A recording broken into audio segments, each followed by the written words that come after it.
धर्म और आध्यात्म मूल रूप से तो दोनों एक ही हैं, लेकिन धर्म का जो स्वरूप आज के जगत में हो गया है उसमें लोग अक्सर सोचते हैं कि ये हिंदू, मुस्लिम, सिख, ईसाई की बात हो रही है।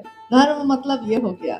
धर्म का अर्थ होता रहा है प्राचीन समय से कि जो हम धारित करते हैं, जो हम धारण करते हैं, जिस तरह से हम अपने जीवन को जीते हैं।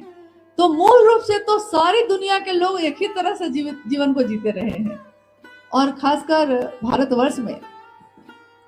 लेकिन आध्यात्म की बात जब हम करते हैं तो आध्यात्म का अर्थ होता है खुद को जानना, स्वयं की खोज, आत्म दीपो भव, अपने आप को दिया बनाना, अपने अंदर की लौ को जलाना, और उसकी रोशनी ऐसी हो जो दूसरों को भी रोशन करे, जो दूसरों के जीवन में भी प्रकाश ले आए।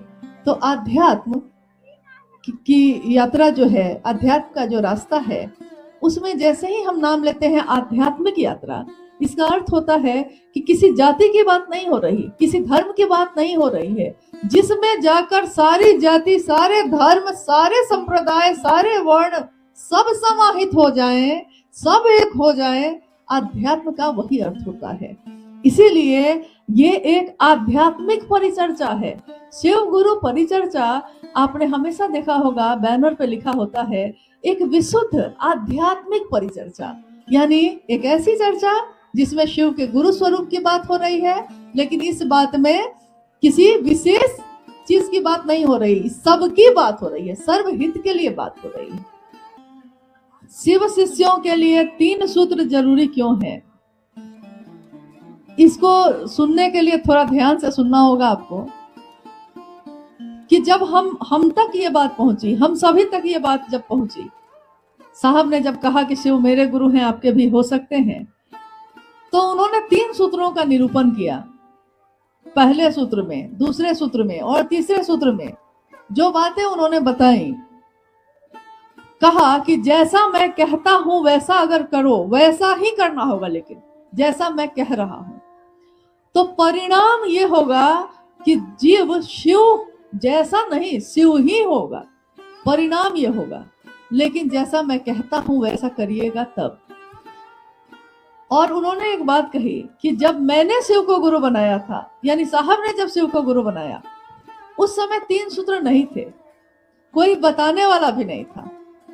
तो उन्होंने कहा कि जब मेरे पास तीनों सूत्र नहीं थे तब भी मैं क्या करता था, उस समय मैं क्या कर रहा था, मैं महादेव से दया की याचना कर रहा था कि आप भी गुरु हैं कि नहीं, मुझको लखाइए।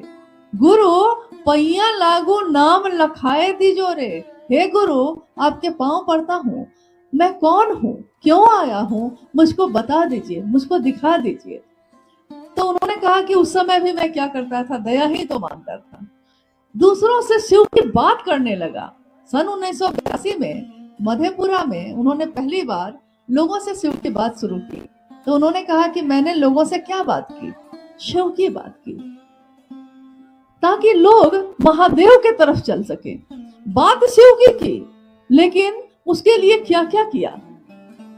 रात हो जाती, देर हो जाती, 10 आदमी 20 आदमी जो मुश्किल से शिव शिष्य बने थे वो बैठे होते, रात तक चर्चा होती रह जाती। तो फिर रात में जब चर्चा खत्म होती, उन सभी को अपनी जीप में बैठाता और घर घर पहुंचाता, क्योंकि सुरक्षा भी तो देखनी थी। देखिए, जब प्रेम होगा, जब चाहत होगी तो परवाह भी होगी। हम लोग शिव चर्चा के बाद ऐसे निकलते हैं कि हमको कोई परवाह नहीं होती कि कौन कहाँ कैसे जाएगा, वो जाने, अपना उसकी यात्रा है। लेकिन साहब ने ऐसा नहीं किया।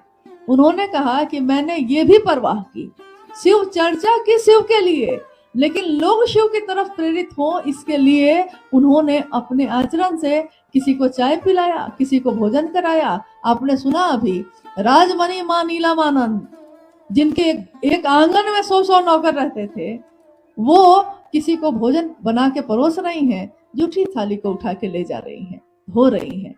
किस लिए? कोई अगर गुरु के लिए, कोई अगर महादेव के लिए समर्पित होता है, झुकता है, तो वो क्यों झुकता है? इसलिए कि वो महादेव से प्रेम करता है।